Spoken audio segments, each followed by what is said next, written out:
Hello friends, പുതിയ വീഡിയോയിലേക്ക് എല്ലാവർക്കും സ്വാഗതം. ഞാൻ നിഷ. എല്ലാവർക്കും സുഖമാണെന്ന് വിചാരിക്കുന്നു. ഇന്ന് ഞാൻ നിങ്ങളുമായിട്ട് പങ്കുവെക്കാൻ പോകുന്നത് ഒരു വലിയ രഹസ്യമാണ്. രഹസ്യം എന്ന് പറഞ്ഞാൽ എല്ലാവർക്കും അറിയാവുന്ന കാര്യമാണ്, എന്നാൽ ആരും അത്ര ഗൗരവമായി എടുക്കാത്തൊരു കാര്യം. പലപ്പോഴും നമ്മൾ വിചാരിക്കും, ഞാൻ എത്രയധികം കഷ്ടപ്പെട്ടിട്ടും എന്തുകൊണ്ടാണ് എനിക്ക് വേണ്ടത് കിട്ടാത്തത്. ഇവിടെയാണ് ഒരു വലിയ സീക്രട്ട് ഒളിഞ്ഞിരിക്കുന്നത്. നമ്മൾ കഷ്ടപ്പെട്ട് ജോലി ചെയ്യുന്നതിനേക്കാൾ മുമ്പ് പഠിച്ചിരിക്കേണ്ട ഒരു കലയുണ്ട്. അതാണ് ചോദിക്കാനുള്ള കഴിവ്. നിങ്ങളൊന്ന് ആലോചിച്ച് നോക്കൂ, ഒരു കടയിൽ പോയിട്ട് നിങ്ങൾ അവിടെ വെറുതെ നിന്നാൽ കടക്കാരൻ നിങ്ങൾക്ക് സാധനം തരുമോ? ഇല്ല. നിങ്ങൾക്ക് വേണ്ടത് എന്താണെന്ന് നിങ്ങൾ വ്യക്തമായിട്ട് പറയണം, അല്ലേ? അതുപോലെ തന്നെയാണ് നമ്മുടെ ഈ പ്രപഞ്ചവും. നിങ്ങൾക്ക് എന്താണ് വേണ്ടതെന്ന് നിങ്ങൾ ചോദിച്ചു തുടങ്ങുമ്പോൾ മാത്രമാണ് അത് നിങ്ങൾക്ക് ലഭിക്കാനുള്ള വഴികൾ തെളിയുന്നത്. അപ്പോൾ എന്താണ് ഈ ചോദിക്കുക എന്ന് പറഞ്ഞാൽ? ഇതിനെപ്പറ്റി നിങ്ങൾ ഗൗരവമായി ചിന്തിച്ചിട്ടുണ്ടോ?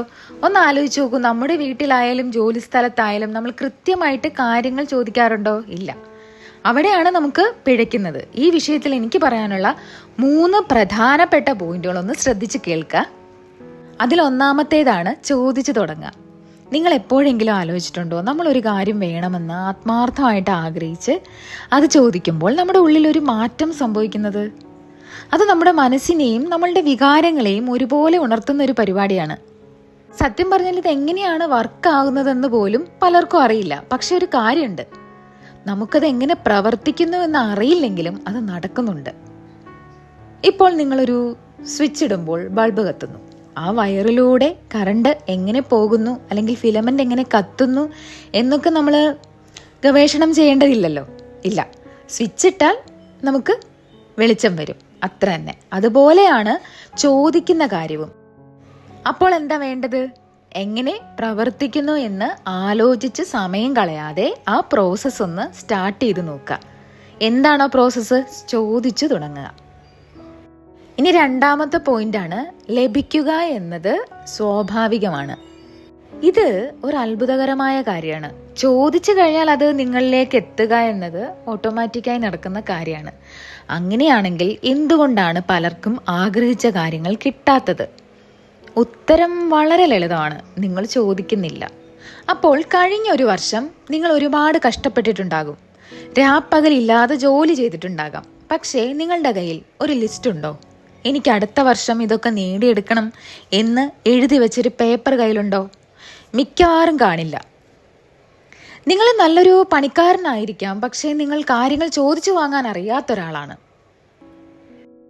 അതുപോലെ തന്നെ എനിക്കിത് വേണം എന്ന് ഉറക്കെ പറയാനും അത് എഴുതി വെക്കാനും മടിക്കുന്നവരാണ് നമ്മളിൽ പലരും. ആ മടി മാറ്റിവെച്ച് ചോദിച്ച് ശീലിക്കൂ. ചോദിക്കാത്തവർക്ക് ഒന്നും കിട്ടില്ല എന്നുള്ളത് ഈ ലോകത്തെ ഒരു വലിയ സത്യമാണ് കേട്ടോ. ഇനി മൂന്നാമത്തെ പോയിന്റാണ്, ഈ ലോകത്ത് ഒന്നിനും ഒരു കുറവുമില്ല. പലപ്പോഴും നമ്മൾ ചിന്തിക്കുന്നത് ഇതൊക്കെ എനിക്ക് കിട്ടുമോ, അല്ലെങ്കിൽ മറ്റുള്ളവരെല്ലാം എടുത്തോണ്ട് പോവോ എന്നൊക്കെയല്ലേ. അപ്പോൾ വിജയം ഒരു മഹാസമുദ്രം പോലെയാണ്. അതിൽ എത്ര വെള്ളം ഉണ്ടെന്ന് ആർക്കെങ്കിലും പറയാൻ പറ്റുമോ? ഇല്ല. പക്ഷേ ആ കടലിന്റെ മുന്നിൽ നമ്മൾ നിൽക്കുന്നത് ഒരു ചെറിയ സ്പൂണും കൊണ്ടാണ്. കടലിൽ വെള്ളമില്ലാത്തതല്ല പ്രശ്നം, നിങ്ങളുടെ കയ്യിലുള്ള പാത്രത്തിന്റെ വലിപ്പമാണ് ഇവിടെ പ്രശ്നം. നിങ്ങളുടെ ആ സ്പൂൺ അങ്ങോട്ട് ദൂരെ എറിഞ്ഞ് ഒരു വലിയ ബക്കറ്റ് എടുക്കുക. കടലിന്റെ മുന്നിൽ ചെന്ന് നിൽക്കുമ്പോൾ ആത്മവിശ്വാസത്തോടെ നിൽക്കണം. നിങ്ങളുടെ സ്വപ്നങ്ങൾ വലുതാക്കുക, അതിനനുസരിച്ച് ചോദിക്കുന്ന കാര്യങ്ങളും വലുതാക്കുക. ചെറിയ കാര്യങ്ങൾ മാത്രം ചോദിച്ച് ശീലിക്കാതെ വലിയ ലക്ഷ്യങ്ങളിലേക്ക് നോക്ക്. ഇനി ഇതെങ്ങനെയാണ് നമുക്ക് പ്രായോഗികമായി ചെയ്യേണ്ടത് എന്നുകൂടി ഞാൻ പറഞ്ഞുതരാം. അതിന് 2 വഴികളുണ്ട്. ഒന്നാമത്തേത് കൃത്യമായിട്ട് ചോദിക്കുക എന്നതാണ്. എന്തെങ്കിലും കിട്ടിയാൽ മതി എന്ന് പറയരുത്. എനിക്ക് പണം വേണമെന്ന് പറഞ്ഞാൽ പോരാ, എനിക്ക് എത്ര രൂപ വേണം, എപ്പോഴത്തേക്ക് വേണമെന്ന് കൃത്യമായിരിക്കണം. അതുപോലെ തന്നെ ഏത് വണ്ടി വേണം, ഏത് നിറം വേണം, എത്ര വലിപ്പം വേണം. നിങ്ങളുടെ ലക്ഷ്യങ്ങളെ നിങ്ങൾ എത്രത്തോളം കൃത്യമായി വർണ്ണിക്കുന്നുവോ അത്രത്തോളം വേഗത്തിൽ ആ ലക്ഷ്യങ്ങൾ നിങ്ങളിലേക്ക് എത്തും. അതൊരു കാന്തം പോലെയാണ്. വ്യക്തത കൂടുന്തോറും ആകർഷണവും കൂടും. ഇനി രണ്ടാമത്തേത് വിശ്വാസത്തോടെ ചോദിക്കുക. ഇവിടെ നിങ്ങളൊരു കൊച്ചുകുട്ടിയാവണം കേട്ടോ. കുട്ടികൾക്കൊരു കാര്യം വേണമെന്ന് പറഞ്ഞാൽ അവർക്കത് കിട്ടുമെന്ന് 100% ഉറപ്പാണ്, അല്ലേ? അവർക്ക് മുതിർന്നവരെ പോലെ സംശയങ്ങളില്ല. മുതിർന്നവർക്ക് എപ്പോഴും പക്ഷേ, എങ്കിൽ, എങ്ങനെ തുടങ്ങിയ 100,000 സംശയങ്ങളാ. പ്ലാനുകൾ തയ്യാറാക്കുമ്പോൾ ഒരു മുതിർന്ന ആളുകളെ പോലെ ബുദ്ധി ഉപയോഗിക്കൂ. പക്ഷെ അത് നടക്കുമെന്ന് വിശ്വസിക്കുമ്പോൾ ഒരു കുഞ്ഞിനെ പോലെ നിഷ്കളങ്കമായിട്ട് വിശ്വസിക്കൂ. ഇതൊക്കെ വെറും തമാശയാണെന്ന് തള്ളിക്കളയുന്നതിന് മുൻപ് വെറും 90 ദിവസത്തേക്ക് ഞാൻ ഈ പറഞ്ഞ കാര്യങ്ങൾ നിങ്ങളൊന്ന് പരീക്ഷിച്ച് നോക്കൂ. നിങ്ങൾക്ക് നഷ്ടപ്പെടാനൊന്നുമില്ലല്ലോ. 90 ദിവസം കൃത്യമായിട്ട് ലക്ഷ്യം വെച്ച് വിശ്വാസത്തോടെ അതൊന്ന് ചോദിച്ചു നോക്കൂ. 90 ദിവസം കഴിഞ്ഞിട്ടും മാറ്റമൊന്നും ഇല്ലെങ്കിൽ നിങ്ങൾക്ക് ആ പഴയ രീതിയിലേക്ക് തന്നെ തിരിച്ചു പോകാം. അപ്പോൾ ഈ വീഡിയോ നിങ്ങൾക്ക് ഉപകാരപ്പെട്ടെങ്കിൽ തീർച്ചയായിട്ടും ലൈക്ക് ചെയ്യാൻ മറക്കരുത്. ഇത്രയും നേരം എൻ്റെ വീഡിയോ കണ്ട എല്ലാവർക്കും ഒരുപാട് നന്ദി. ഇനി അടുത്ത വീഡിയോയുമായി വീണ്ടും കാണാം. താങ്ക്